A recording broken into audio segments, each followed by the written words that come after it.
ضلالة وكل ضلالة في النار. أعوذ بالله السميع العليم من الشيطان الرجيم من همزه ونفخه ونفثه. بسم الله الرحمن الرحيم. يا أيها الناس اتقوا ربكم الذي خلقكم من نفس واحدة خلق منها زوجها وبث منهما رجالا كثيرا ونساء واتقوا الله الذي تساءلون به والأرحام إن الله كان عليكم رقيبا. يا أيها الذين آمنوا اتقوا الله حق تقاته ولا تموتن إلا وأنتم مسلمون. يا أيها الذين آمنوا اتقوا الله وقولوا قولا سديدا يصلح لكم أعمالكم ويغفر لكم ذنوبكم ومن يطع الله ورسوله فقد فاز فوزا عظيما. وقال الله تعالى عز وجل يا أيها الذين آمنوا ادخلوا في السلم كافة ولا تتبعوا خطوات الشيطان إنه لكم عدو مبين. تمام قسم کی حمد و ثنا تعریف و کبریائی و بڑائی اللہ وحدہ لا شریک کے لیے لائق و دیبا ہے، جس نے ہمیں اور آپ کو پیدا فرمایا. بیش بہا درود و سلام ہو تمام انبیاء علیہ الصلوۃ والسلام کی جماعت پر، بالخصوص میرے اور آپ کے آخری نبی سید المرسلین جناب محمد رسول اللہ صلی اللہ علیہ وسلم پر. اللهم صل على محمد وعلى آل محمد كما صليت على إبراهيم وعلى آل إبراهيم إنك حميد مجيد. اللهم بارك على محمد وعلى آل محمد كما باركت على إبراهيم وعلى آل إبراهيم إنك حميد مجيد. مختصر سی حمد و ثنا کے بعد قابل احترام بزرگوں نوجوان ساتھیوں پسی پردہ سننے والے اسلامی ماں اور بہنوں، اللہ رب العالمین کا بے انتہا فضل و کرم ہے کہ اللہ رب العالمین نے اپنے ان گنت بندوں میں سے مجھے اور آپ تمام حاضرین کو اس بات کی توفیق دی کہ ہم جمعہ کے لیے اللہ کی بندگی کے لیے جمع ہوئے. یہ یقیناً اللہ رب العالمین کا بہت بڑا احسان ہے. تو آج کے ہمارے اس جمعہ کا عنوان ہے ہجرت اور ماہ محرم الحرام. ہجرت اسلام کی تاریخ میں ایک اہم دن ہے. اسی طرح محرم الحرام مہینہ بھی جو ہے اللہ نے جب سے زمین اور آسمان کو پیدا کیا ہے اسی وقت سے اسلامی تاریخ کا پہلا مہینہ مقرر ہوا. تو اس ماہ کے لیے بہت سے فضائل، بہت سے خصوصیات ہیں. جہاں فضائل کی بات ہوگی وہاں اسلام کے تنگ نظریات مولوی کہیں گے کہ محرم میں کیا فضائل ہے بھائی؟ محرم تو غم کا مہینہ ہے، کیونکہ خوف کو یہ بتایا گیا ہے، یہ پڑھایا گیا ہے، یہ سمجھایا گیا ہے. محرم میں کیا اچھائی ہے؟ یقیناً ماہ محرم بہت سی سعادتوں کو اپنے ضمن میں سمیٹا ہوا ہے. یقیناً شہادتوں کی بھی بات آئے تو ماہ محرم کی تاریخ، اسی طرح ہجرت کی بھی جب بات آئے تو اسلام کی اہمیت اور اس کی افادیت معلوم ہوتی ہے. لوگ کہتے ہیں نا اسلام 8 سال بھر کے مدرسے میں ڈگری کر لینے سے آ جاتا نہیں. لوگ سمجھتے ہیں کہ اسلام صرف کلمہ پڑھ کر مسلمانوں کے گھر میں پیدا ہونے سے اسلام آ جاتا ہے. ایسے نہیں. اسلام بہت سی قربانیوں کے بعد مجھے اور آپ تک آیا ہے. ان قربانیوں میں سے ایک عظیم قربانی ہجرت ہے جو اللہ رب العالمین نے اپنے نبی جناب محمد رسول اللہ صلی اللہ علیہ وسلم کے لیے رکھا تھا. اسی دن کو اسلام کے تمام علمبردار، اسلام کے تمام پیروکاروں نے اسی نبی کی ہجرت کی تاریخ کو اپنے مہینے کے لیے، اپنے سال کی ابتدا کا مہینہ شمار کیا. کوئی اسلام کا ماننے والا اس بات کا قائل نہیں ہے کہ جب تمہارے پاس جنوری آیا تو جس طرح سال کی مبارکبادی یہود و نصارہ دے لیتے ہیں اسی طرح تم بھی محرم آنے پر تو اس کی کوئی سند اسلام میں نہیں ملتی۔ یہ اور بات ہے کہ باطل ادیان کا دیکھا دیکھی ہم سیکھ لیتے ہیں، لیکن اسلام میں اس کی کوئی حیثیت و اہمیت نہیں ہے کہ لوگ مہینے کی مبارکبادی دے لیں ایک دوسرے کو۔ یہ ساری خرافات و بدعات کا ایک حصہ ہے۔ تو آئیے ہجرت کے تعلق سے اللہ رب العالمین نے ہجرت کی اہمیت بیان کرتے ہوئے قرآن مجید میں کچھ باتوں کا تذکرہ کیا ہے، اس میں مجھے اور آپ کو غور کرنا ہے کہ ہجرت سے عالم اسلام کے اندر، عالم اسلام کے سپرد بیٹوں کو کیا سبق ملا، کیا ہمیں ملنا چاہیے تھا، کیا ہم نے کھویا، کیا ہم نے پایا، اس پر ہم اور آپ غور و فکر کرتے ہیں۔ سورہ بقرہ کی آیت نمبر 218 میں رب ذوالجلال فرماتا ہے ان الذین آمنوا حاجروا وجاہدوا فی سبیل اللہ اولئک یرجون رحمت اللہ واللہ غفور رحیم۔ اللہ وحدہ لا شریک فرماتا ہے البتہ ایمان لانے والے، ایمان لانے والے، ہجرت کرنے والے، اللہ کی راہ میں جہاد کرنے والے ہی رحمت الہی کے امیدوار ہیں۔ رحمت الہی کے امیدوار ہونے کے لیے کچھ اصول یہاں بیان کیے گئے ہیں۔ یہ اصول جس کی زندگی میں ہے یقیناً وہ اللہ کی رحمت کا امیدوار ہے، اور ایسے ہی لوگوں کے لیے اللہ کی رحمت ہمیشہ سایہ رہتی ہے۔ وہ کام کیا ہے؟ ایمان لانے والے، اللہ پر کامل ایمان ہونا، ہجرت کرنے والے۔ اب ہجرت کی بات آ جائے تو ہجرت اسلام کی تاریخ میں ایک جگہ سے دوسری جگہ پر منتقل ہونے کے لیے، ایک جگہ جہاں پر آپ کا رہنا، آپ کا چلنا پھرنا، آپ کا بندگی بجا لانا یہود و نصارہ کی جانب سے یا اسلام کے دشمنوں کی جانب سے دشواری کا سامنا ہو جائے، ایسے ماحول اور موقع پر رب نے اپنے نبی کو حکم دیا ہجرت کا۔ تو وہ ہجرت جو ہے، اگر انسان نے آج روئے زمین پر بھی کسی بھی خطے میں رہتے ہوئے اگر وہ گناہ کو چھوڑنے کے لیے ہجرت کرتا ہے اور وہ اللہ اس کے رسول کے دین کی سربلندی کے لیے کام کرتا ہے، یا اللہ اس کے رسول کے دین کے لیے کما حق وہ اپنی زندگی کو داؤ میں لگاتا ہے، یا اپنی مال اور جان کی پرواہ کیے بغیر وہ اللہ کے دین پر قائم رہتا ہے، تو یقیناً وہ بھی اللہ کی راہ میں جہاد کر رہا ہے۔ اور اللہ پر ایمان لانے والے، وقت پر ہجرت کرنے والے، اللہ کی راہ میں جہاد کرنے والے، یہی لوگ رحمت الہی کے امیدوار ہیں۔ ہجرت اسلام جو ہے وہ یقیناً آج امت مسلمہ کے اوپر فرض نہیں کی گئی ہے، کیونکہ اللہ تعالیٰ نے نبی کریم صلی اللہ علیہ وسلم کی زبان مبارک یہ بات کہلوا دی کہ فتح مکہ کے بعد اب کوئی ہجرت تمہارے لیے نہیں ہے۔ ہجرت، لیکن اس کی نیت، اس کا اجر تم کو ضرور ملے گا۔ نیت کیا ہونی چاہیے؟ نیت یہ نہیں ہے کہ ہم مکے میں رہیں گے، وہاں سے نکل کر مدینہ جائیں گے دین کے خاطر، نہیں۔ نیت یہ نہیں ہے کہ ہم ہمارے گھر بار، بیوی بچے جن کی ذمہ داریاں رب نے ہمیں لگائی ہے انہیں چھوڑ کر کچھ دنوں کے لیے ہم اللہ کے دین کا نام لے کر نکلیں گے، یہ بھی ہجرت نہیں ہے۔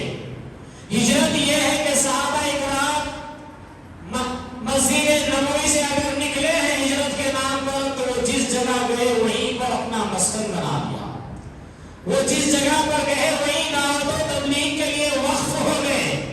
یہ ہماری طرح نہیں، دعوت و تبلیغ کے نام پر ہم 3 دن کے لیے چلے جائیں، 40 دن کے لیے چلے جائیں، 4 مہینے کے لیے گھر کی ذمہ داریوں سے بری ہو کر یہ سمجھے کہ ہم اللہ کے دین کا کام کر رہے ہیں۔ یہ سنت رسول نہیں ہے۔ سنت رسول یہ ہے کہ آپ دعوت دین کے لیے جس رخ کو کریں، جتنے وقت کے لیے کریں، جتنی آپ ہجرت کریں اور جس نیت سے آپ کریں، آپ کو اس نیت کا بدلہ دیا جائے گا۔ تو اللہ رب العالمین صاحب کریمہ کے آخر میں فرماتا ہے اللہ کی رحمت کے امیدوار یہی 3 لوگ ہیں جو خالص اللہ پر ایمان رکھے۔ اب اللہ پر ایمان رکھنے والی بات بہت بڑی بات ہے۔ ایمان کے 6 ارکان ہیں، ان 6 ارکانوں میں سے ہٹ کر اگر کسی 7واں رکن ایمان والے کے اندر آ گیا تب بھی اس کا ایمان خسارے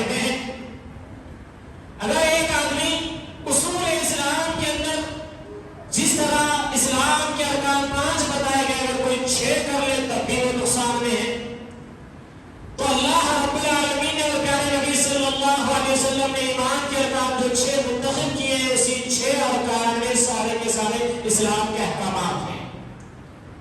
ان احکامات میں ایک بات یہ بھی ہے کہ ہم اللہ کی کتابوں پر ایمان لانا، جو اللہ نے صحیفے کی شکل میں دی ہو، چاہے اللہ نے حضرت موسیٰ کو دی ہو، اس سے پہلے نبیوں کو جو کچھ دیا گیا ہو، لا نفرق بین احد من ربکم، ہم اس کے اندر کوئی تفرقہ، کوئی فرق نہیں کرتے، سب پر ایمان لاتے ہیں۔ اس بات کا اقرار ہونا یہ اللہ پر ایمان ہے۔ لیکن افسوس اس بات پر ہے کہ امت مسلمہ کے اندر بہت سے لوگ اللہ کی کتاب، نبی کی حدیث کو بازو رکھ کر اپنے اکابرین کی کتابوں کو پڑھنے اور پڑھانے کا مشغلہ بنایا ہوا ہے، اور ایمان کا دعویٰ اللہ پر ہے اور کتاب غیر اللہ کی پڑھائی جا رہی ہے، سوانح حیات غیر اللہ کی پڑھائی جا رہی ہے۔ کتاب اللہ پر ایمان کا دعویٰ ہے اور غیروں کی لکھی ہوئی کتابوں کو، امت کو کہا جا رہا ہے کہ یہ ہدایت ہے، یہ مثل قرآن ہے۔ بعض ایسی بھی کتابیں ہیں، علماء نہیں بولتے ہیں، پتہ نہیں کیوں نہیں بولتے ہیں، بعض ایسی بھی کتابیں ہیں جن کتابوں میں یہ لکھا گیا ہے اللہ، اس کے رسول، قرآن اور حدیث جہاں کہیں ہمارے مسلک کے خلاف آ جائے تو اس کو ہم منسوخ سمجھیں گے۔ اِنَّ لِلَّهِ وَإِنَّا إِلَيْهِ رَاجِعُونَ۔ یہ کتابیں بھی آج ہمارے بر صغیر کے اندر اداروں میں نصاب کا حصہ بنا کر پڑھایا جاتا ہے۔ طالب علم نصاب کے حصے میں اس کتاب کو پڑھتا ہے، اور کتاب کے اندر یہ بات تو ٹوک لکھی ہوئی ہے کہ جو بھی ہمارے مسلک سے قرآن کی آیت ٹکرائے یا صحیح حدیث ٹکرائے اسے ہم منسوخ سمجھیں گے۔ اِنَّ لِلَّهِ۔ آئیے اللہ رب العالمین آیت کریمہ کے ذریعے سے بتلا رہا ہے کہ جہاد کرنے والے ہی رحمت الہی کے امیدوار ہیں۔ اللہ تعالیٰ بہت بخشنے والا، بہت مہربانی کرنے والا ہے۔ ایمان کے معاملے میں کوتاہیاں ہو جائے، جب آپ کو احساس ہو جائے کہ یہ غلطی تھی تو آپ توبہ کر لیں، اللہ بہت مہربانی کرنے والا، بخشنے والا ہے۔ ہجرت کے معاملے میں آپ نے ہجرت کی تاریخ کو مس کر کے جہاں قربانیوں کے ذریعے سے اسلام کو منور کیا گیا، اس وہاں کو آج مسلمان منحوس بتا رہا ہے۔ اللہ کے پیارے حبیب صلی اللہ علیہ وسلم نے فرمایا ذی الحجہ کے بعد محرم الحرام یہ اللہ کا مہینہ ہے، اس ماہ کے روزے افضل ہیں، نبی یہ بات کہے اور مسلمان کہہ رہا ہے کہ یہ مہینہ منحوس ہے، یہ مہینہ اچھا نہیں ہے۔ مولانا محرم کے بعد بات کریں گے، اب کیوں نہیں؟ اس لیے کہ یہ مہینہ ہمارے باپ دادا نے ہم کو کہا ہے یہ اچھا مہینہ نہیں ہے، لہٰذا یہ مہینے جانے کے بعد ہم رشتے کی بات کریں گے یا اچھے کام کاج کی بات کریں گے، یہ مہینہ ہمارے لیے اچھا نہیں ہے۔ یہ اسلام کی تاریخ کو نس کرنے والے کچھ اسلام کے دشمن پیدا ہوئے جن کو کوئی سہارا نہیں ملا، اس لیے انہوں نے اسلام ہی کے اکابر، اسلام ہی کے سپرد بیٹوں کے نام لے کر اپنا ایک قبیلہ الگ بنا لیا، اپنی ایک لاجک الگ بنا لی، اپنی ایک سوچ الگ بنا لی، اور انہوں نے محرم کو ماتم کا مہینہ قرار دے دیا، محرم کو غم کا مہینہ قرار دے دیا۔ کہیں تو محرم الحرام کو مسلمانوں کی عورتیں جیسے محرم آیا، کہیں تو زیارت تک گھر میں چولہا بیچ لگتا ہے، کہیں تو 10 محرم کی ان کی رسم پوری ہونے تک یہ لوگ مطمئن نہیں ہوتے ہیں، کہیں تو ان کے کھانے پینے کے دن یہ محرم کے ہوتے ہیں، کہیں تو یہ بھی کہا جاتا ہے کہ محرم کا مہینہ کیسے افضل لگتا ہے، محرم کا مہینہ کیسے اچھا مہینہ ہے۔ آپ کو یاد ہونی چاہیے یہی محرم کا مہینہ ہے جس میں حبیبہ رضی اللہ عنہا کا پیارے نبی صلی اللہ علیہ وسلم سے نکاح ہوا تھا۔ وہ نکاح نبی کریم صلی اللہ علیہ وسلم حبشہ کی طرف ہجرت کیے ہوئے وقت پر واپسی میں ہوا تھا۔ تو آج مسلمانوں کو تاریخ اپنی یاد نہیں رہی، اس لیے آج تاریخ کو نس کرنے والے مسلمانوں سے کھیل رہے ہیں۔ آج مسلمانوں کو بتا رہے ہیں کہ اگر یہ محرم منحوس مہینہ ہے تو مسلمان ہاتھ بند کر کے مان لیتا ہے۔ کوئی مسلمان یہ جرأت نہیں کرتا کہ محمد رسول اللہ کی زندگی میں یہ مہینہ اگر منحوس نہیں ہوا، ابو بکر صدیق رضی اللہ عنہ کی زندگی میں یہ مہینہ منحوس نہیں ہوا، حضرت عمر بن خطاب رضی اللہ عنہ جنہوں نے اس کی تاریخ کی ابتدا منبر و محراب پہ اپنے خون کے ذریعے سے اسلام کو رچایا بسایا، ایسی شخصیتوں کی قربانیوں کو بھی لوگ آج فراموش کر کے اپنا بنایا ہوا ایک ڈھانچہ، خیبر سے لے کر کربلا کی تاریخ یہ منافقوں کی تاریخ ہے، جنہوں نے اسلام کو مس کرنے کے لیے مسلمانوں کی آنکھوں پر دھول جھونک دیا اور مسلمانوں کو ہی آپس میں ایک دوسرے کو فرقے میں بننے میں مجبور کر دیا۔ آج امت مسلمہ انہی تاریخ مس کرنے والوں کا شکار ہو کر آج اپنے اپنے قبیلے اپنے اپنے ٹولے الگ بنا لیے۔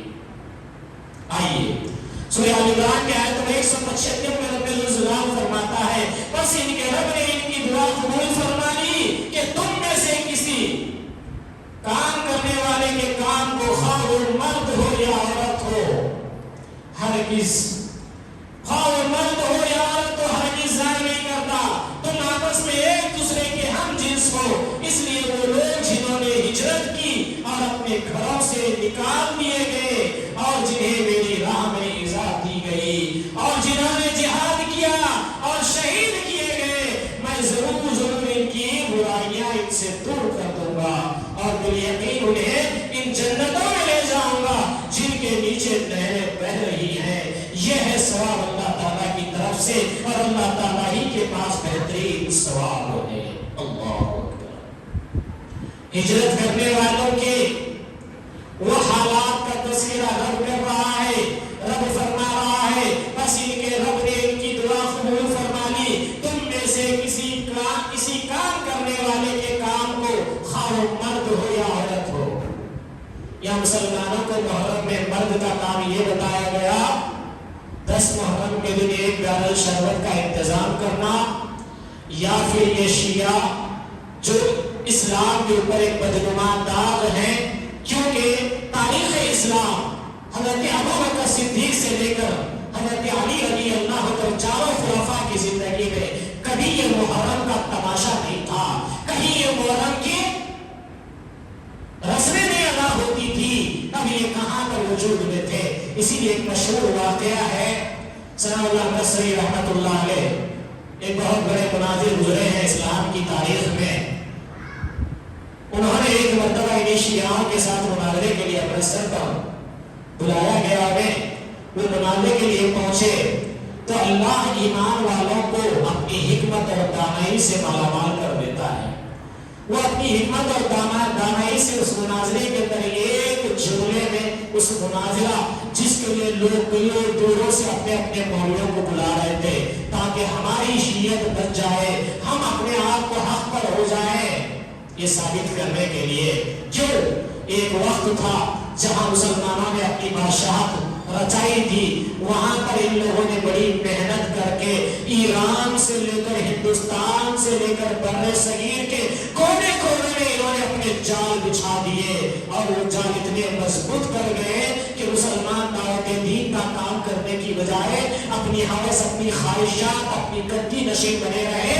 اس لیے یہ خوف نے گلی کوچوں میں پھر پھر کر اپنے قدم جما لیے اور جیسے جیسے اسلام پھیلتا گیا اس کی مخالفت کے لیے یہ ہر جگہ سر اٹھاتے گئے اور روتے چلے گئے۔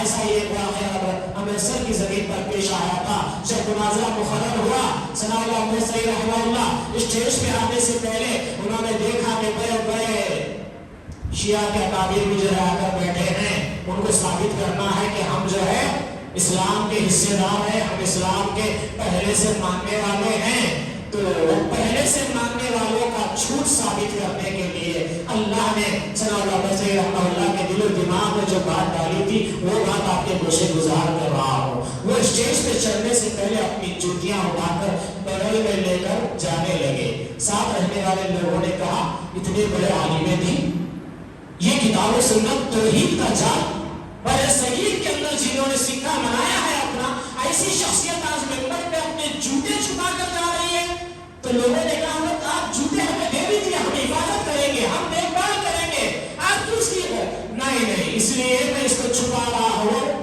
کیونکہ آج میرا مناظرہ شیعہ لوگوں سے ہونے جا رہا ہے اور یہ لوگ نبی صلی اللہ علیہ وسلم کے زمانے میں اسلام کی چوری کرتے تھے، کہیں یہ چوری نہ کر لیں۔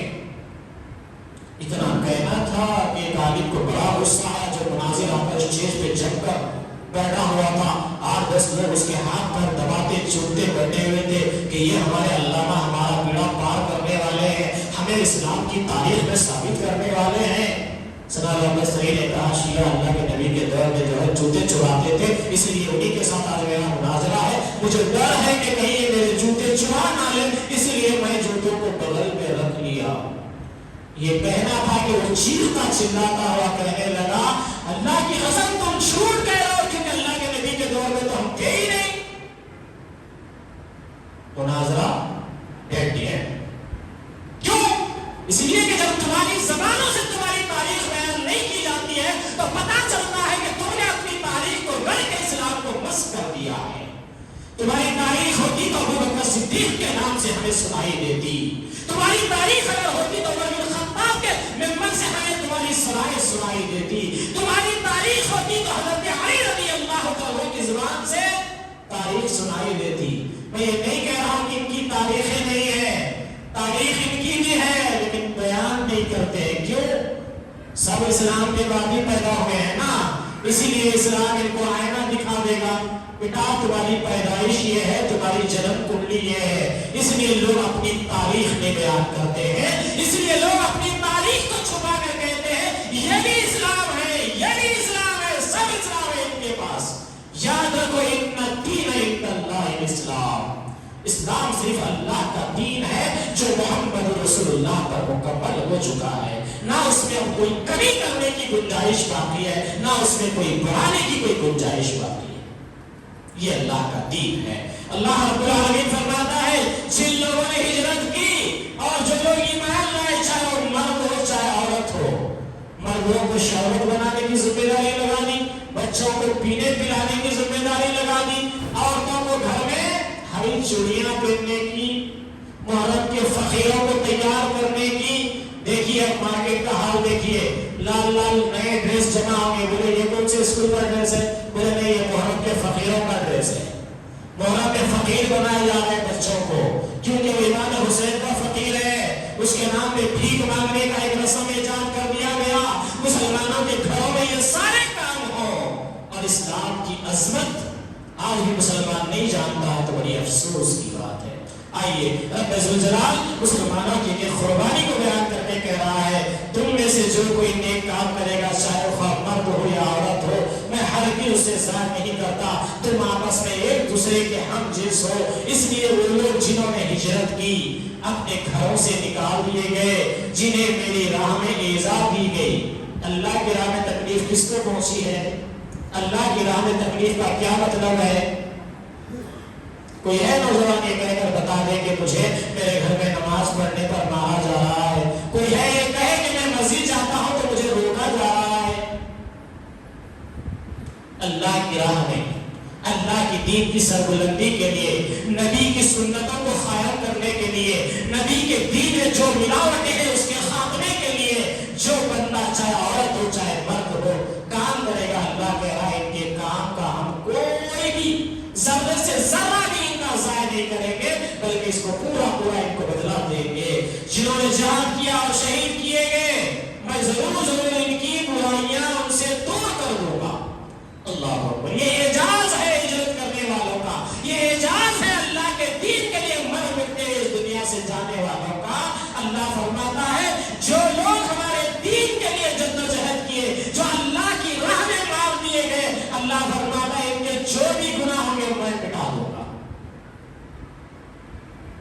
بدقسمتی سے ہمارے پاس عجیب عجیب ماحول پیدا ہو رہا ہے، کسی کے غلطیوں کو کوئی اٹھا کر فیصلے کرنے ٹھہر رہا ہے، ہاں انہوں اتنے بڑے باپتسٹ تھے تو کیا ہوا، ان سے بھی تو یہ غلطی ہوئی، انہوں اتنے بڑے مجاہد تھے تو کیا ہوا، ان سے بھی یہ غلطیاں ہوئی۔ غلطیاں گننے کا ٹھیکہ آپ کو نہیں دیا نا، رب نے کہا ان کی اگر قربانیاں ہمارے لیے ہیں تو ہم نے ان کے گناہوں کو معاف کر دیا، ان کے درجات کو بلند کر دیا۔ پہلے ان کی قربانیاں تو اپناؤ، پہلے ان جیسے خدمات کو تو انجام دو۔ اللہ رب العالمین آگے فرماتا ہے میں لے جاؤں گا جن کے نیچے نہریں بہ رہی ہیں ایسی جنت میں ان کو، یہ ہے